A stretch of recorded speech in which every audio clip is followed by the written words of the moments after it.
The story begins in Russia with the son of a very wealthy man named Sam. Sam's father is the most powerful and richest businessman in the country. Taking advantage of his father's wealth, Sam becomes extremely arrogant. He spends all his time partying in nightclubs and troubling people. Even though he has never earned a single penny in his life, he wastes his father's money on useless and immoral things. Because Sam has so much money, he never considers anyone equal to him. He looks down on everyone. His father is extremely worried about Sam's behavior. One night, Sam uses a girl and then forcefully kicks her out of his car. After that, he drives his Ferrari at high speed. Blinded by money, he believes that laws mean nothing to him. He breaks every rule made by the government and throws money at police officers to escape punishment. To him, everything in this world can be bought with money, or so he thinks. One day, while he is speeding recklessly, a police car pulls up beside him and orders him stop. Sam stops the car and throws money in the policeman's face, telling him to get lost. But this policeman is not like the others. He refuses to take the bribe. Seeing this, Sam becomes furious and tries to drive away. The officer stands in front of the car to stop him, but Sam doesn't care. He hits the accelerator and drives with the policeman hanging on the bonnet. Sam laughs loudly while the officer struggles for his life. Because of Sam's action, the officer gets severely injured, and Sam is sent to jail. Even in jail, Sam feels no regret. Instead, he demands that the police bring him a girl. Because Sam is the son of such a powerful man, the police don't dare say anything to him. The injured officer then complains to Sam's father. Soon after, Sam's father arrives at the jail, a very powerful man. The police officer tells him everything. Your son dragged a police officer on the road late at night, and now that officer is in the hospital. Hearing this, Sam's father apologizes and promises that Sam will never do something like this again. Out of respect for his father, the police release Sam. Sam's father drags him outside and scolds him, but Sam doesn't care. He defiantly smokes a cigarette right in front of him. Sam's mother has passed away, and Sam is his father's only child, so his father always fulfills his wishes. Sam knows his father can only scold him, nothing more. But now his father has reached his limit. He realizes that if Sam isn't stopped, he will soon become a criminal. He must do something. To reform Sam, his father meets a female friend and explains the whole situation. He tells her that he wants Sam to become a normal person who respects others. She says she knows a trainer who has successfully disciplined many spoiled boys. His methods are different, even extreme, but she guarantees that he can change Sam completely. Sam's father goes to meet this trainer. When they enter his house, they are shocked. The trainer is hanging himself from a rope. But that is all a trick, a stage designed to show the consequences of bad behavior. He shows them his finger, which appears cut, but it's fake. Sam's father is impressed and tells him everything about Sam, asking him to prepare a plan to reform his son. Meanwhile, Sam parks his car in a no parking zone like always. When he returns, he sees a truck towing his car away. Angry, he chases after it. But suddenly, he gets shot from behind and falls unconscious. When Sam wakes up, he finds himself inside a horse stable. Shocked, he wonders how he got there.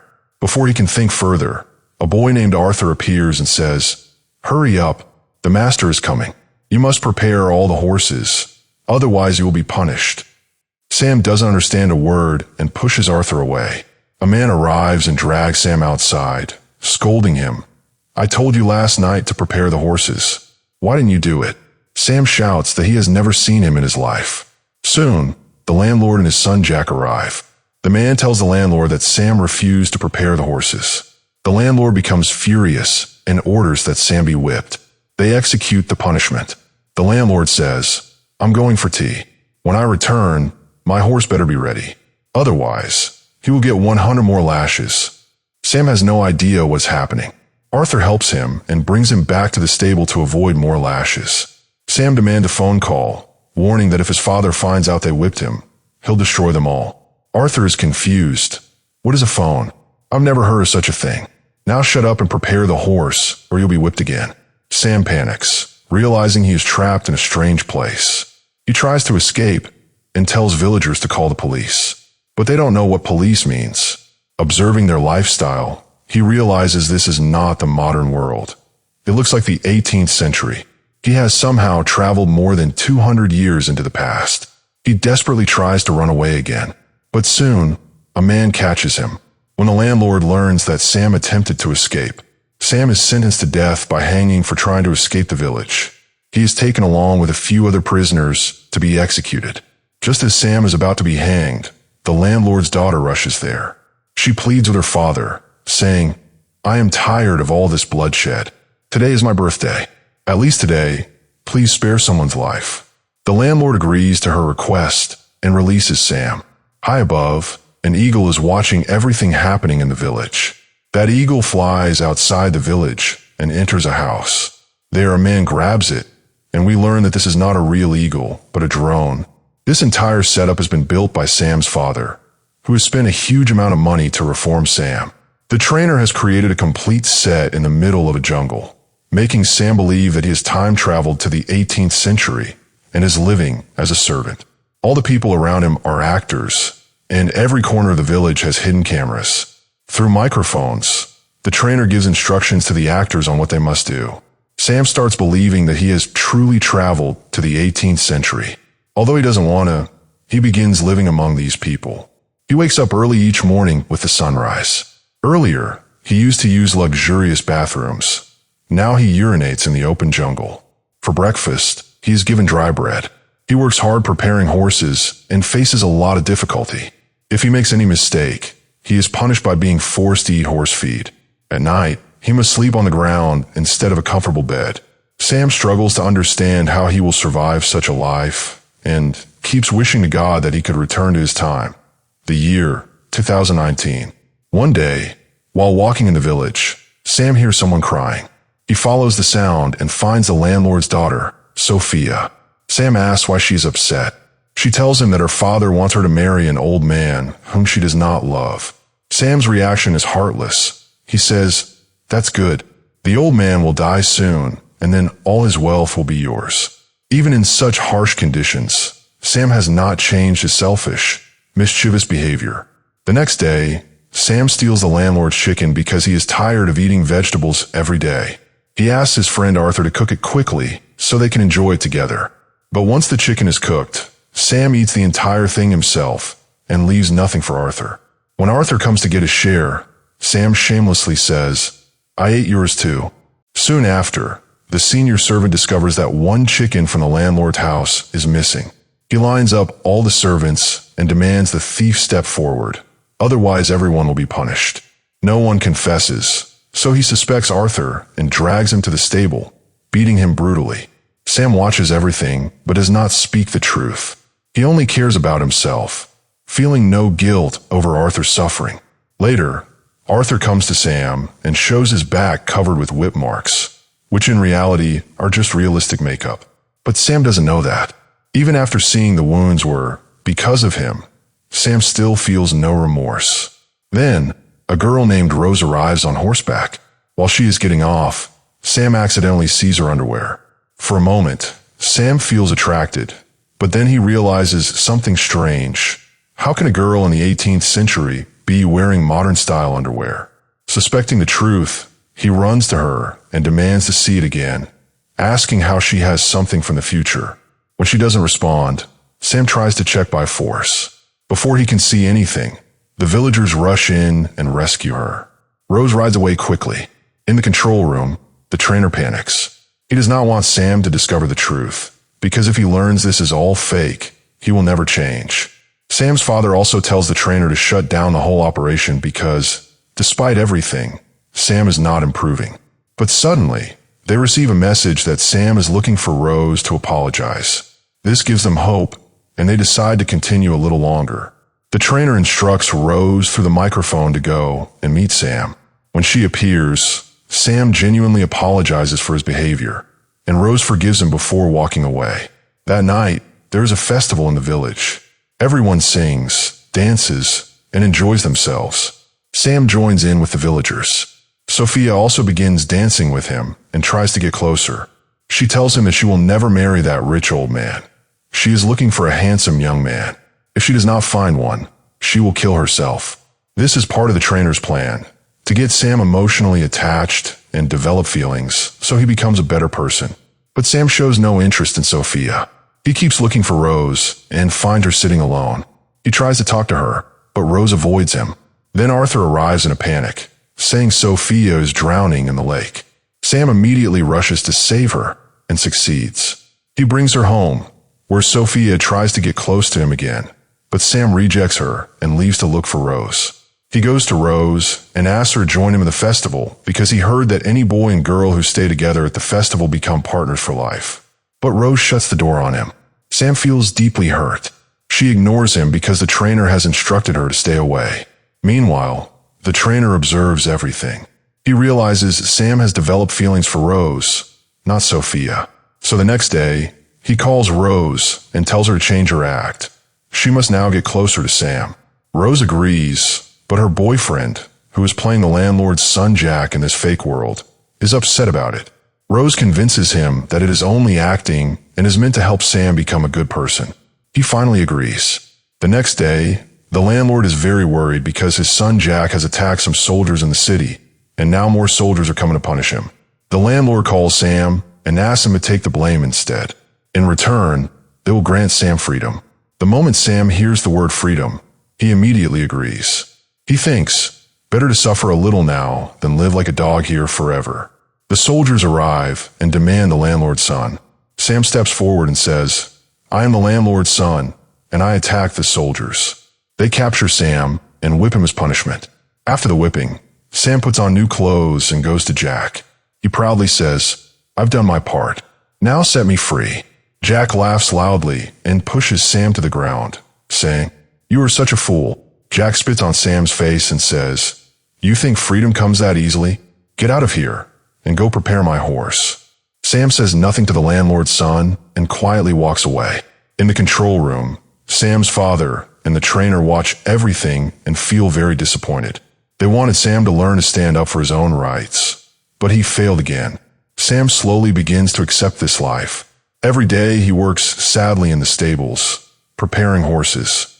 He spends most of his time with Rose. Sam has now fallen in love with her, though Rose is only acting. Days pass like this. One day, while walking together, Sam looks at the sky and sees the same eagle circling above him. He tells Rose, I've noticed that this eagle always hovers above me.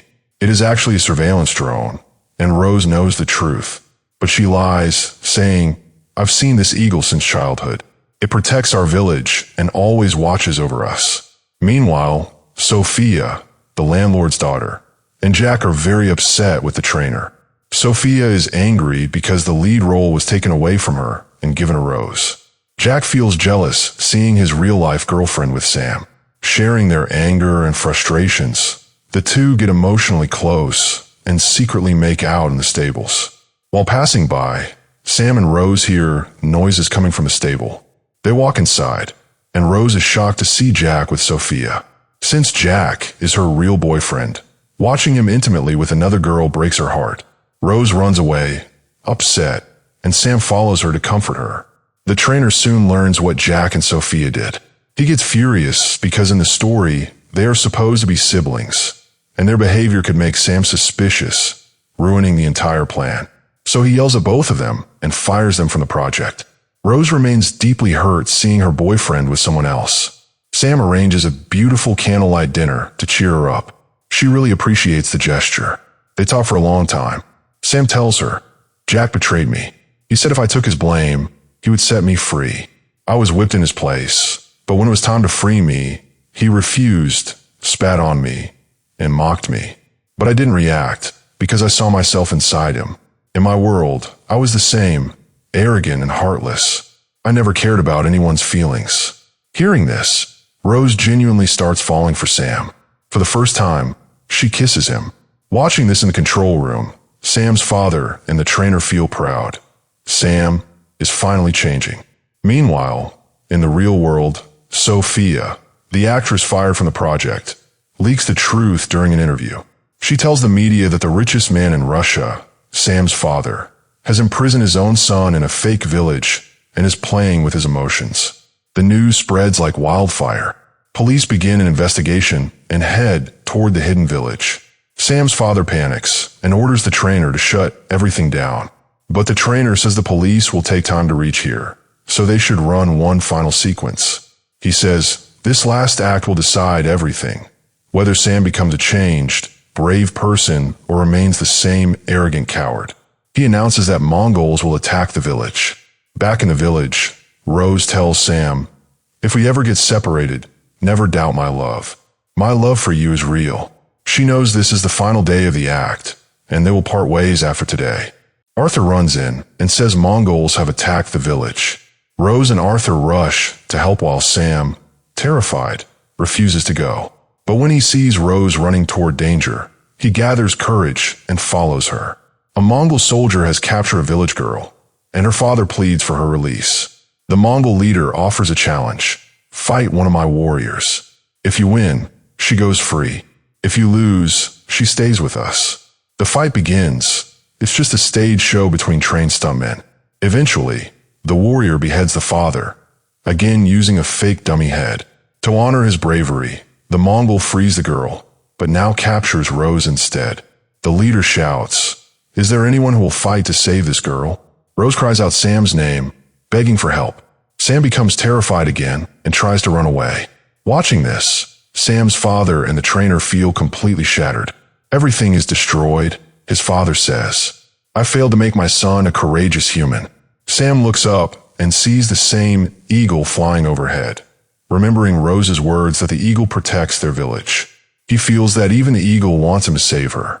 This time, he overcomes his fear, jumps on a horse with a stick in hand, and charges into the battlefield. He attacks the Mongols and rescues Rose. They escape on horseback. Right then, the police arrive at the village, but Sam is already gone. The crew claims they are shooting a film, and since filming is not a crime, the police leave. Sam and Rose ride far away until they reach a modern-day petrol station. Seeing something so modern, Sam is shocked. Before he can understand anything, someone shoots him from behind, and Sam falls unconscious. When he wakes up, he is standing in front of his Ferrari. He is told that he has been in a coma for 3 months due to a car accident. Sam has returned to his old life, but he is no longer the same person. The luxurious lifestyle that once gave him joy now feels empty. He constantly thinks about Rose. He meets the traffic police officer he once humiliated, dragged across his car, and injured. Full of guilt, Sam apologizes sincerely and even gives him his Ferrari before walking away. One day, Sam visits a club and sees Jack and Sophia there. He approaches them and tries to talk, but they pretend not to recognize him. Their contract required them to hide the truth forever. Seeing this, Sam walks away heartbroken. Jack and Sophia feel pity and secretly take him to the stables. Inside, Sam finally sees Rose, and his face lights up with happiness. Do you know me? He asks. Rose smiles and says, yes, I missed you so much. They embrace each other tightly. Sam takes Rose to meet his father. The father is scared, thinking Sam knows the truth. Rose tells him, I told Sam everything. Sam apologizes to his father for his past mistakes and thanks him for helping him discover humanity, life, and true love. In the final scene, Sam is shown living in the same village setup, now running the place himself. He has taken over the trainer's role and is helping spoiled kids transform into better humans, just like he did. And with that, the story ends. If you enjoyed this video, don't forget to like, share, and subscribe to our channel.